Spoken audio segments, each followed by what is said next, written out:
One of the strongest condemnations of Israel's ongoing offensive in Gaza has come from its own former prime minister, Ehud Olmert, who served from 2006 to 2009. Last week, he wrote a scathing op-ed in the Israeli newspaper Haaretz with the headline, "Enough is enough. Israel is committing war crimes." I spoke with him earlier today. Ehud Olmert, welcome to the NewsHour. I want to begin with the day's news. The Israeli military said its forces opened fire this morning near crowds of Palestinians walking toward a new food distribution site in southern Gaza. More than 24 people reportedly killed. This is the third such incident in as many days. What's your assessment of the way Israel is relying on this new Gaza Humanitarian Foundation to distribute food and assistance? I have to be honest with you, I don't know.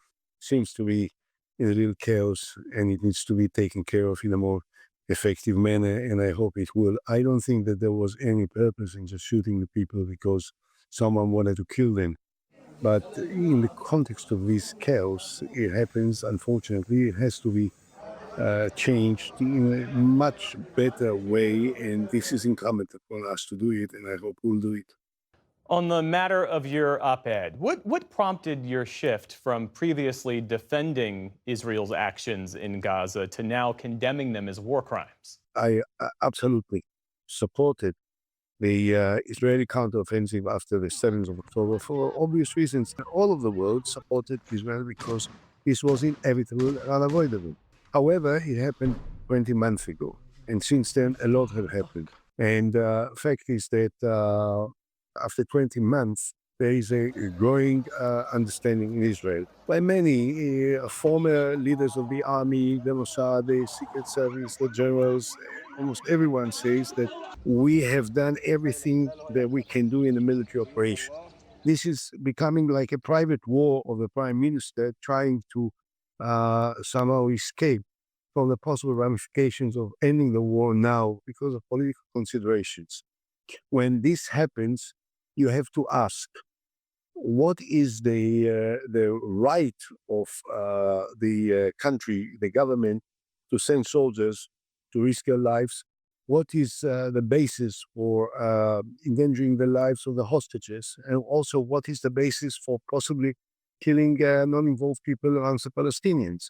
And I think that it is my responsibility, considering my background and the responsibilities I held for the state of Israel, to spell it out so that there will be as many people across the world that will know that there are other voices in Israel, not just a messianic group of thugs which support the government, but that the majority of the Israelis think that enough is enough. We have to stop the war. We have to bring back all the hostages that we can. We have to try and see how we can change the realities on ground so that Hamas will be prohibited from any further control on Gaza, with the cooperation with the Palestinian Authority, Egypt, Jordan, others, and hopefully in the near future also embarking on peace negotiations with Palestinians for a two-state solution. When you accuse the current government of committing war crimes, be specific. What are the crimes as you see them? Running a war which is widely perceived to be illegitimate and unacceptable, and nothing that is compatible to the national security interest of the state of Israel, endangering the lives of so many Israeli hostages, is a crime. Because in such action, people are killed. Israeli soldiers, hostages, and Palestinian, non-involved Palestinians in Gaza. When the government is anxious to carry on, when this is the perception, I don't know in any other way to describe it. The U.S., under former President Biden, now under President Trump, has strongly supported Israel, supplying it with bombs and other military weapons. Given your view that Israel has committed war crimes, do you believe the U.S. bears any responsibility or is in some way complicit? No, what I said is that no, not in the past, certainly not at the time of President Biden, not even the time, most of the time of President Trump, that what we are doing now amounts to a crime which has to be prevented. It's enough that I put responsibility on the Israeli government. I don't think that the American government is responsible for all the mistakes that we are committing.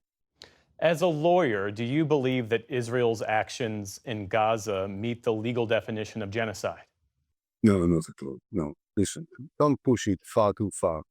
There are serious mistakes and negligence and arrogance, which the outcome which are many casualties which are unjustified and unnecessary, and therefore I'm charging the Israeli government with responsibility for this. But there is not any policy, there has never been any policy by anyone in Israel, even this government, which I entirely oppose, but I never accuse them, will never accuse them without any basis of trying to accomplish genocide. This is not what we are facing. Well, how can Israel balance what are legitimate security concerns with the need to uphold humanitarian principles in a conflict zone? I mean, what policies, what approach would you recommend? Look, everything is difficult, everything is complex. We have achieved almost everything that a military operation can achieve.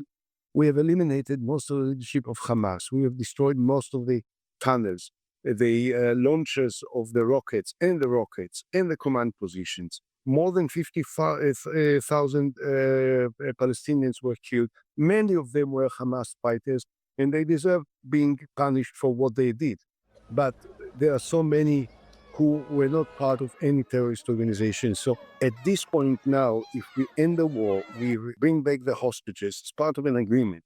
We will release also Palestinian prisoners, and we will be committed to pull out from Gaza at a time when the security force made of Palestinians, of the Egyptians, of Jordanians, perhaps of Emiratis, of Saudis, will take over in order to prevent any resurrection of Hamas into a command position. This is what we have to do. And of course, within that framework, the humanitarian needs of the 2 million people living in Gaza must be provided generously.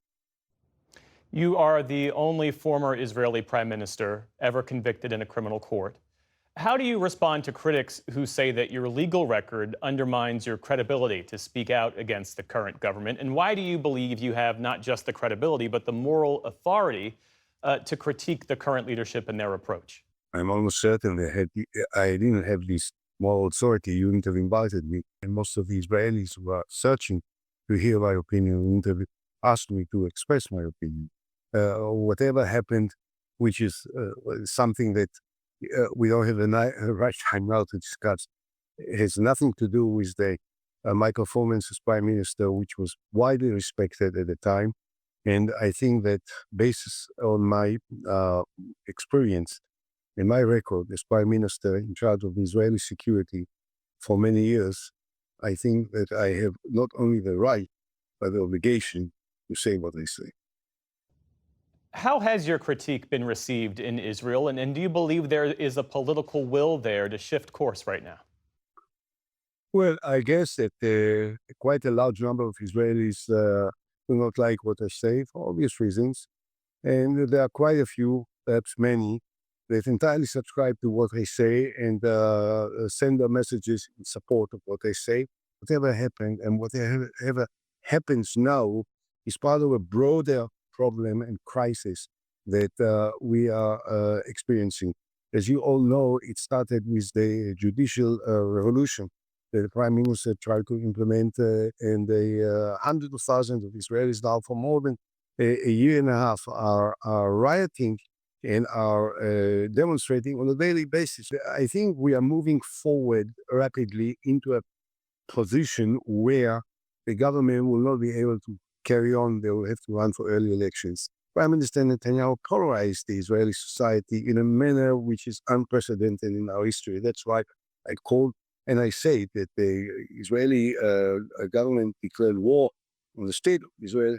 It is weakening the state of Israel and also these policies of the government, and particularly the perception that the war now is not what is really needed for the national security interest of the state of Israel. Is endangering the hostages, which are still kept by the Hamas, 58 of them. This perception I think makes it more and more into an illegitimate campaign that must be stopped. And I believe that the majority of the Israelis will take the necessary democratic measures in order to stop it. Former Israeli Prime Minister Ehud Olmert, thank you for your time this evening, sir. We appreciate it. Thank you.